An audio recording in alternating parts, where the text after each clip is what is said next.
जी word का क्या बोलते हैं जी, सूरत आज माननीय मोहन भागवत जी ने रेट बराबर हो चुकी है, वारिस भाई, इसलिए ये लेकर आ गए आप। वारिस भाई जी, वारिस भाई, आपको भी लगता है सूरतपाल अम्मू की ये बच्चों का बढ़ना ईश्वर की देन है, अल्लाह मियां की देन है?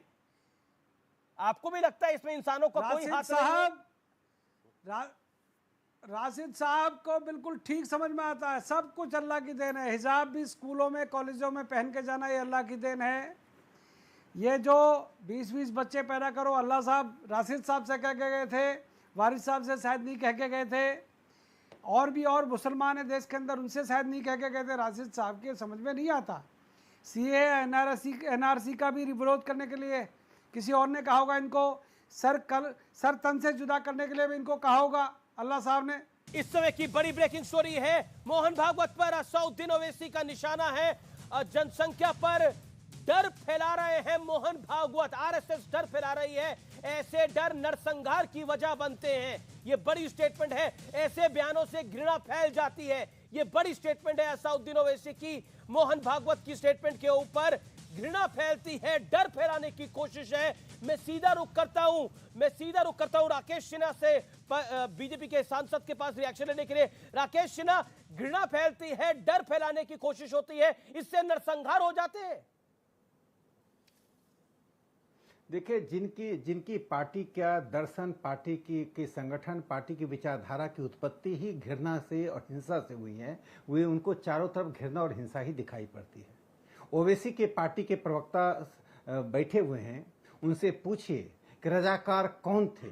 रजाकारों के नेता को कांग्रेस सरकार ने गिरफ्तार किया, 1965 में वे उनको पाकिस्तान भेज दिया गया। पाकिस्तान जाने से पहले ओवैसी के दादाजी को अपनी विरासत दे गए, वही पार्टी एमआईएम है। ठीक, एक सेकंड रिएक्शन लेता हूं मैं। रुकिए वारिस 20-30 सेकंड के अंदर रिएक्शन। ऐसे बयानों से ही नरसंहार होते हैं, ये कहने का तात्पर्य क्या है? ब्रेकिंग चलाइए साथ में, बड़ी खबर है ये अपने आप में। देखिए वो अभी ये तो भड़काने का काम कर रहे हैं असदुद्दीन ओवैसी, आरोप ये लगेगा दूसरी तरफ से। ऐसे डर ही नरसंहार की वजह बनते हैं। फियर मॉन्गरिंग जब कर रहे हैं ना, कैसे? नहीं, फियर मॉन्गरिंग जिस हिसाब से फियर मॉन्गरिंग कैसे है? बैलेंसिंग ऑफ पॉपुलेशन, जनसंख्या नियंत्रण, फियर मॉन्गरिंग कैसे है? जेनोसाइड हो गया।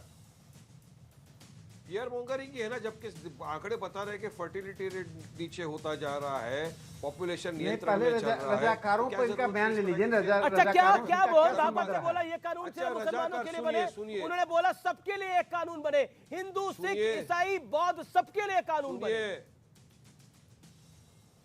सुनिए, राकेश सिन्हा जो रजाकार थे वो चले गए, और जो वफादार थे वो यहाँ रह गए, और आपकी आंखों में आंखें डाल के बात कर रहे हैं आपसे। नहीं, रजाकारों को अब देशद्रोही मानते हैं कि नहीं? मेरा सीधा सवाल है, रजाकारों को देशद्रोही मानते हैं कि नहीं?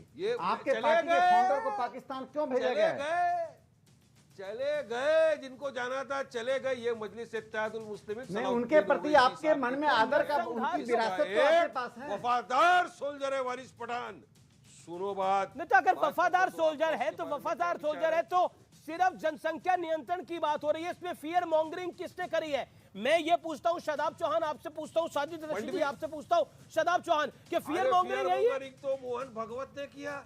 ओके, शादाब चौहान, जो असद ओवैसी कह रहे हैं वो सही कह रहे हैं, गलत कह रहे हैं? ये आपको लग रहा है वो फियर मॉन्गरिंग कर रहे हैं?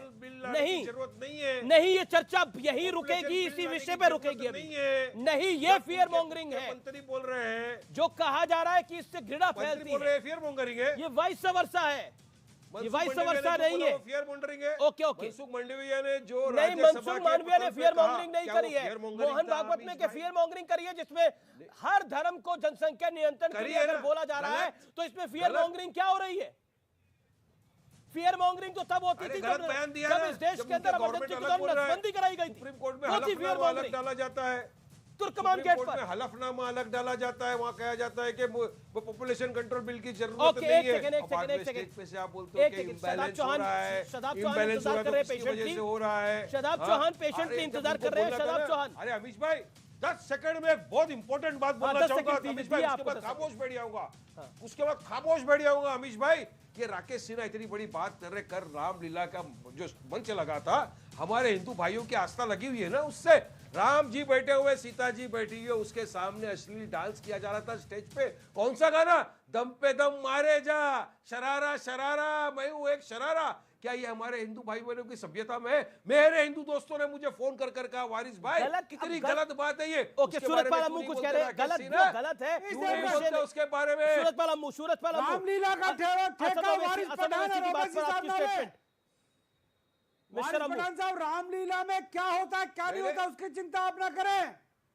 रामलीला की चिंता वारिस भाई हम करेंगे। मेरे हिंदू भाइयों आप की आस्था को जनसंख्या आहट नियंत्रण पर पूछिए। चर्चा करें। मेरे आप जनसंख्या नियंत्रण पे मेरे हिंदू भाई बहनों मोहन की भागवत साहब ने क्या कह दिया, आपको तकलीफ क्या हो गई? बोलूं? बिल्कुल नहीं। हमको तकलीफ ये है कि मोहन भागवत ने वो कहा कौन सी जो धर्म का गलत नाम है। लिया? कौन सी जाति का नाम लिया? मोहन भागवत साहब ने कौन से धर्म का नाम लिया? इम्बैलेंस की बात तकलीफ आपको ही क्यों हो रही है? इम्बैलेंस। शादाब चौहान को मैं लेके आया था, तो चर्चा में काफी देर से वेट करें। शादाब चौहान, असद ओवैसी ने जो फियर मॉन्गरिंग की बात करी है, जो नरसंहार की बात कर रही है, आपको गलत लगती है शादाब चौहान? देखिए, मैं फैक्ट के बुनियाद पर 2 पॉइंट्स रखूंगा। पहली बात तो जो फर्टिलिटी रेट है उसको हमें ऑब्जर्व करना चाहिए। हाँ, मेरा फैक्ट नंबर यह है कि फर्टिलिटी रेट को हम लोग को ऑब्जर्व करना चाहिए। जब वो ऑलरेडी डाउन है तो हम किसी को इंसिस्ट नहीं कर सकते, दंपति तय करेगा कि उनको बच्चे पैदा करना नहीं करना। और आखिर में इसमें यह है कि बहुत से लोग ऐसे हैं जिनको औलाद चाह करके भी नहीं होता। अगर आप कानून बनाएंगे कि 2 बच्चे पैदा करिए, 3 करिए, तो क्या फिर कोई ऐसा भी कानून लेकर आएंगे कि जो जानबूझकर बच्चे पैदा नहीं करेगा उस पर भी मुकदमा दर्ज किया जाएगा? तीसरी चीज मेरी ये है आपकी कि बेसिक भारत नॉलेज की मुझे तरस आ रहा है। ये नहीं है कि आपकी बेसिक नॉलेज से मुझे तरस आ रहा है। आपने 7वीं 8वीं में बायोलॉजी पढ़ी थी, नहीं पढ़ी थी? मेरी नॉलेज में कितना तरस मत खाइए, बात पूरी करने दीजिए। एक सेकंड अमेश, आपकी बेसिक नॉलेज पे मुझे तरस आ रहा है। शादाब, एक सेकंड मुझे 10 सेकंड दे दीजिए मेरे ही कार्यक्रम के अंदर। आप एक इत्मीनान से आपने मेरे को एक सवाल का जवाब दीजिए। 7th 8th में have you read biology? Have you read biology? Have you studied biology? I am just want to ask you, आपने बायोलॉजी की पढ़ाई पढ़ी है?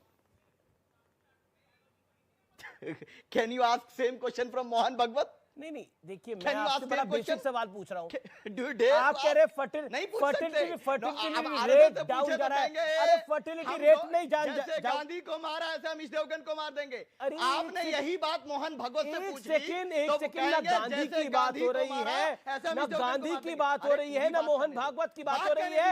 आपने जो लॉजिक दिया उसकी बात कर रहा हूँ। मैंने आपसे ऐसा क्या सवाल पूछ लिया कि आप इतना भड़क रहे हो? मैंने तो इतना सवाल पूछा कि आपने बायोलॉजी की स्टडी करी है। एक सेकंड, ना ऐसे आप ऐसे शोर क्यों बचाए? नहीं, आप 1 सेकंड का, मैं 40 मिनट से इंतजार कर रहा हूँ। आप 40 मिनट से इंतजार कर रहा हूँ, बोलने नहीं दे रहे। रहे। 1 मिनट का वक्त दे दूंगा। आपसे मैंने सवाल तो सिर्फ बेसिक पूछा, क्या आपने बायोलॉजी की पढ़ाई पढ़ी है 7वीं 8वीं में या नहीं पढ़ी? सीबीएसई के सिलेबस में जो है वो मैंने पढ़ा है। अब पता तो होगा क्या पढ़ के आए हो। सीबीएसई का सिलेबस में अब बायोलॉजी होती है तो पढ़ी मैंने क्या पढ़ा है? अगर मैं क्या पढ़ा है ये टेस्ट नहीं दूंगा ना मैं। मुझे अपनी बात कहने दीजिए, उसके बाद सवाल पूछिए। अच्छा, आपने पढ़ी है 7वीं में 8वीं में बायोलॉजी? एक सेकंड देखिए, आप जो है वो प्रोफेसर साहब, एक सेकंड। मैं इसमें टेस्ट की क्या बात है? टेस्ट की क्या बात है? अरे हम शादाब चौहान, जनसंख्या नियंत्रण बनने पर आपको तकलीफ क्या है? मामू चुप रहिए। मामू तकलीफ क्या है? अरे मामू चुप हो जाए प्लीज। अरे मामू, अरे मामा आप तो चुप हो जाइए। मामा जी, कौन मामू और कौन साला, इस बात मत पढ़ो। मेरी बात पूरी होने दीजिए। आप साले साहब इस चक्कर मत पढ़ो। मामा जी, एक सेकंड साहब, इस चक्कर में मत पढ़ो। मामा जी प्लीज, अमीश, ये मेरा साले साहब है, ये मेरे बच्चों के मामू हैं। अरे जनसंख्या नियंत्रण कानून पे तकलीफ क्या है? दे रहा हूँ जनसंख्या नियंत्रण कानून पे तकलीफ क्या साले साहब? क्षत्रियों का इतिहास, क्षत्रियों के कितने बच्चे होते हैं? मामा जी, क्षत्रियों के कितने बच्चे होते हैं? बच्चे तो हमारी शान है। मामा जी, क्षत्रियों के कितने बच्चे होते हैं?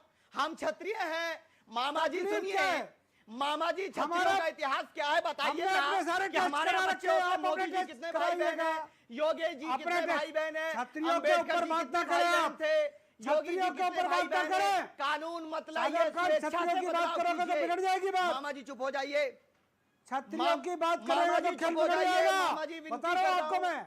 मामा जी, मामा जी, अरे साले मामा जी साहब, सुन जनसंख्या नियंत्रण कंस कानून मामा पर मत तकलीफ बनिए। क्या है? आप कंस मामा एक मत सेकंड बनिए। एक सेकंड एक सेकंड, शादाब शादाब। साले साहब, अच्छा अब मैं सारे ऑडियो डाउन कर रहा हूं। शादाब, अभी आप कह रहे थे कि